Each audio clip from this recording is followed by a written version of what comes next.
It's a haze of dust. Here comes the red rocket. Get him.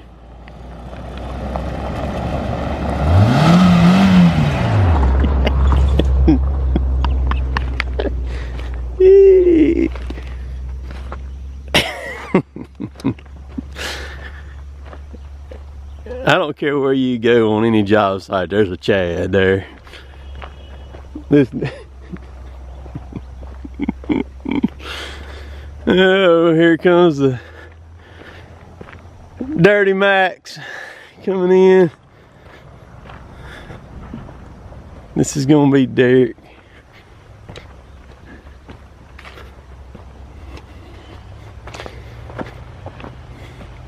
This job's, listen. There it comes. Deaf system went out on that thing the other day. Hunk of junk.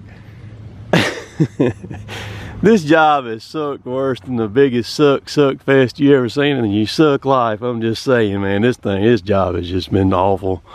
So we're doing a little work on the 630 here. We got Patrick out from B&G. We had a wiring problem right there. Got it fixed, just rubbing on one of the air conditioner lines. And the other thing that he's doing is we're messing with the winches on both of these machines. Our 635 has an allied winch on it. It won't pull. It won't pull.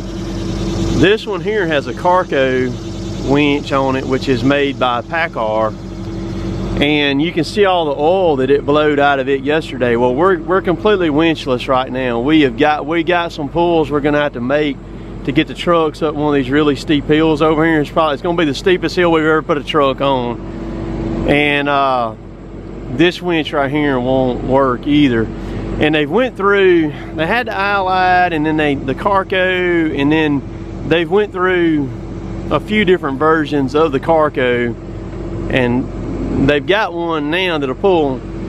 And so what they're going to do is they're going to swap this winch out. They're going to swap this winch for a winch for us. Is what Tigercat's going to do. Because man, I'll tell you, we may end up, if we don't get something going on the winch, we're going to have to bring one of our John Deeres up here to pull them trucks up. And winch on the Tigercat has been kind of a thorn for them, because it's such a good machine, and then the winches just wasn't no count on them.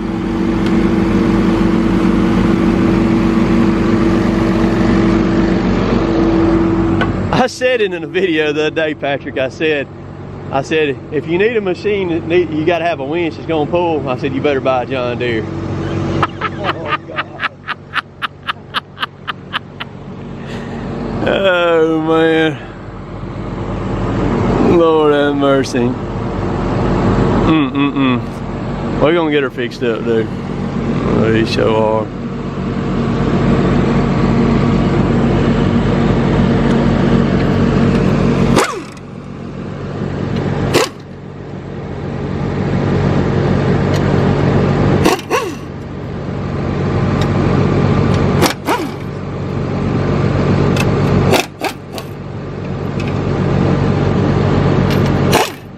I should offer you my cordless stuff, man. That's what I've been doing. Anytime we have a mechanic out, I just lay it out on my tailgate and say, help yourself.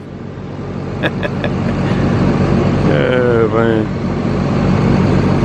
So we've been having some issues with our AC on this machine here. And he's kind of messing with it. And I had that belt break on mine. It shredded and come off of my loader yesterday right at lunch, and man, me and Kevin jumped in there, and he was on top and I was underneath, and on that thing the oil pan drops down right against that frame right there, and the only thing saved me was the long sleeve shirt I had on. But we were able to put that thing on during lunch and got it back going, but it was hot. Good gosh, don't let the camera scare you, man. It's all good.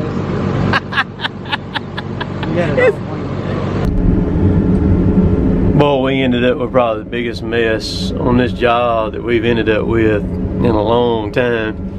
And what happened was, is when these jobs where the terrain's real bad like it is on this one, you end up moving around a lot on it, and that's what we did, a bunch of jumping around on it.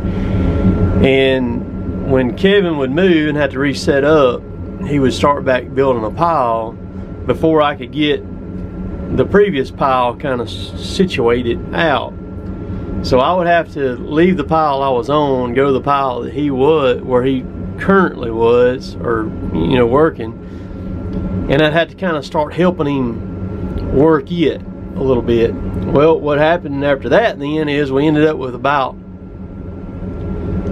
there's about 8 or 9 loaders, at least 8 or 9 sets that had wood on every one of them. And so currently I've got this set here, and there's one right over the hill right there, and then there's a hill over there that there's one on both sides of the road over there. So I've still currently got 4 decks of wood to pick up, and then it gets in a wreck like that right there, or that pile, or that pile, because that's what happens when I'm not there to kind of help Kevin keep the pile tidied up. It kind of gets jacked up, and then when I start trying to load out of it, then it goes nuts. Or when he's stacking it, it goes off down, the pile gets too big, and then it rolls off down the hill. Now the only way I can reach that over there is if I track over there to grab it. And so then what happens is it slows me down tremendously trying to load. And you can see this wood right here. Y'all see that pine right there? It's done dried completely out, and the bark's coming off of it. Man, when you start having these 100-degree days, that wood ruins just like that right there. It can still be used, but oh man, I will prevail. I will get it. Kevin and them are currently on the next job.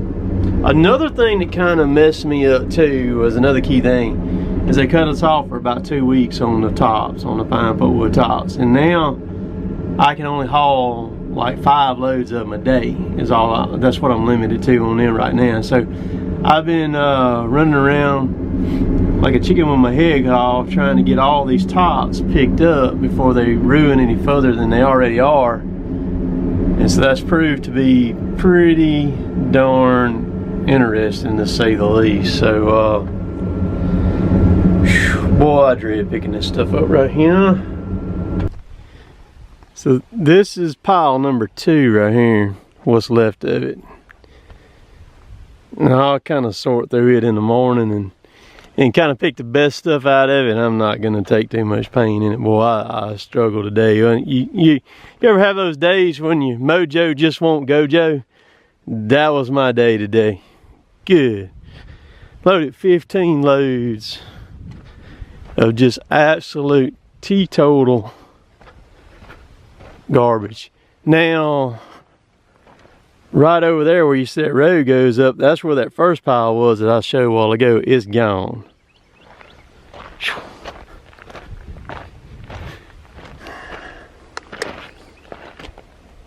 So I got that little bit right there I got to sort through, and then I got 2 piles on that next hill, but they're actually decent wood, green wood, not dried out wood. So I'll whack that stuff Friday morning. First thing, yes sir. I don't see how these machines run in this heat like this. I really don't. I mean, and we don't cut them no slack either. When it gets hot, we stay on it. And we hammered. I hear one of them coming out.